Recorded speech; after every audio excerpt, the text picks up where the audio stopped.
Introduction to Parasitology, Basic Definitions, Part 2.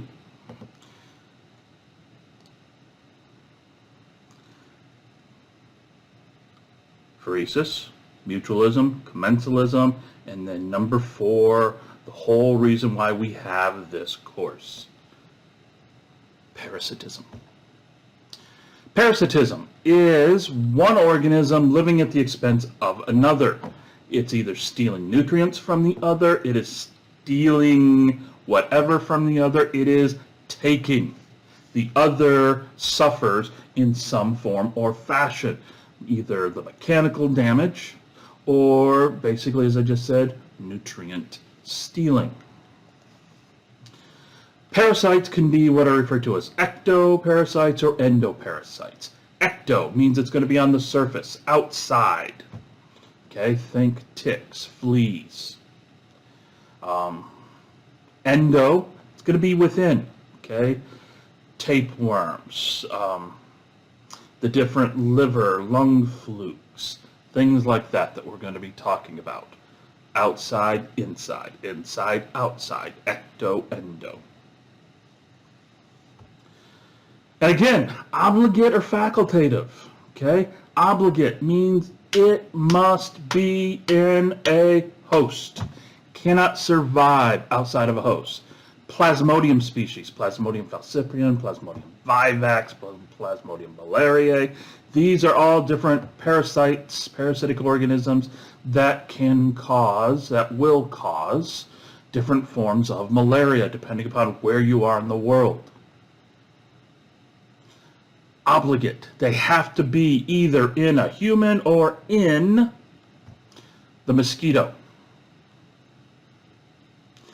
Are those the only Plasmodium species? Oh, good Lord, no. As we're going to see in a later lecture in this chapter, and we're going to talk ad nauseum, over and over and over in a later chapter. There are numerous species within the genus Plasmodium, and they cause different forms of hepatic as well as blood diseases. They're obligate though. They're either in a mammalian host or they're in the insect, most of the time mosquito vector. Then there's the facultative. They're in the host, awesome. If they're outside the host, swimming in water, whatever, they can survive. Some of them, such as the amoebas mentioned here, the free-living amoebas, that's where they prefer to be anyways. Once the amoebas get in here, our brain, think the brain-eating amoebas, we're the dead end. Okay, we die, they die inside of us. There are going to be different parasites, Schistosoma, that we're going to talk about in a later chapter.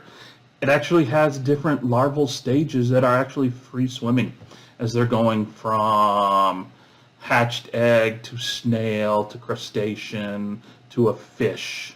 It's not always one eats the other. Sometimes they burst out, chest burster, alien style, and swim to the next host and penetrate it, and then off they go. Obligate, facultative. Must be, can be, not always. Then you also have what is referred to as the parasites that are either accidental or also referred to as incidental. Okay? You can get infected with a dog parasite, a parasite that normally would only infect canines. You can get infected with a parasite that would normally only infect birds. The issue, it's not going to be able to establish a long-term infection. It's going to get in, it may stick around within your body for a few days.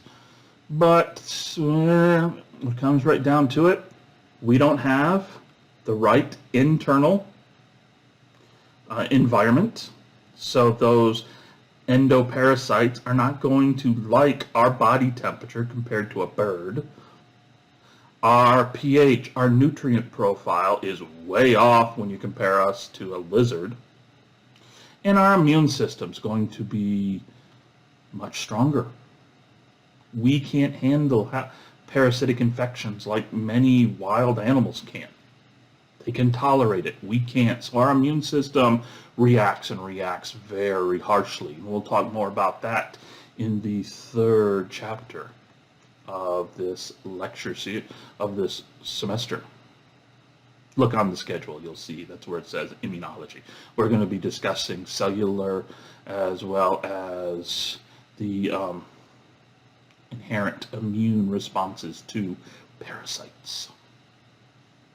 So what happens with this? You get exposed to a parasite that shouldn't be in a human.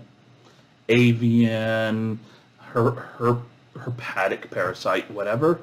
It's either going to die because it can't handle our stomach environment very well, or it's going to get into your gastrointestinal tract, exit into your musculature, and then die. We're short-lived, okay? It will not get a foothold in us, okay?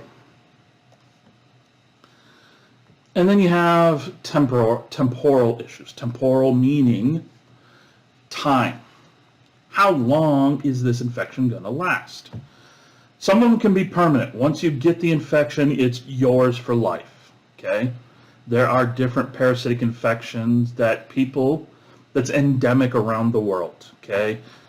Southeast Asia, Central, South America, Middle East, Africa, all have these endemic parasites that young children are going to get exposed to, and if they survive, they will have this for the rest of their life. It's just there. It's part of doing business for them. Those are permanent. Those are permanent parasitic infections that they steal nutrients from the host, but not so much that the host will die, but it will, it will knock back the metabolism of the host. Then you're going to get the temporary intermediate, okay? The infection generally only lasts for a few days, few weeks, few months. Get in, sexual reproduction, get out, adults die off. Boom. Okay, we're going to see there's that kind of life cycle too. The temporary, the intermittent. Then when it comes to host, you're going to see there are 4 classifications, and a 5th thing that we have to take into account when we're discussing the other 4. First one, the definitive host. As I mentioned before in an earlier lecture, the definitive host is the host where the parasite matures, becomes sexually active. Male meets female on a dark moonlit night. Bow, chicka wow wow, chicka wow wow, that type of stuff, okay? Sperm meets egg. Now, parasite could be hermaphroditic, as I mentioned in the last lecture, the tapeworms, or they could be dioecious. And, a true male, a true female must find each other. The sexual maturity, the sexual reproduction has to occur within the definitive host. In our hubris, we like to think that we humans, anything that infects us, parasite-wise, must mean we are the definitive host, when in actuality that's furthest from the truth. A great example is the Plasmodium species I discussed earlier in this lecture. Plasmodium species, remember, causes the different forms of malaria. We are not the definitive host. The definitive hosts are actually mosquitoes, Anopheles. The Anopheles, genus Monopheles, has the correct environment in its foregut, midgut, hindgut areas for Plasmodium to mature and become sexually active, zygotes and all that stuff, zygon, blah, blah, blah. We'll talk more about that later. But the sexual reproduction occurs within the mosquito. That means we humans are referred to as the intermediate host. Okay? We're the host where the asexual reproduction takes place. Mosquito comes in for its blood meal. When it goes in to eat, spits out some anticoagulants. In that spit there are Plasmodium. Plasmodium will then go through the blood, go to the liver, asexual reproduction, mitosis, 1 becomes 2, 2 becomes 4, 4 becomes 8, and so on and so forth, increasing the number of Plasmodium in your liver till it hits a magic point, Number-wise, concentration-wise, whatever, the population gets big enough, they burst out. You get the liver damage, the hepatic liver, causing the jaundice and all that. Goes through the blood, hits the red blood cells, goes through larval stages there, more mitosis, so that when the next mosquito comes in to eat, that mosquito now becomes the definitive host. Sexual maturity, sexual reproduction, and so on and so forth.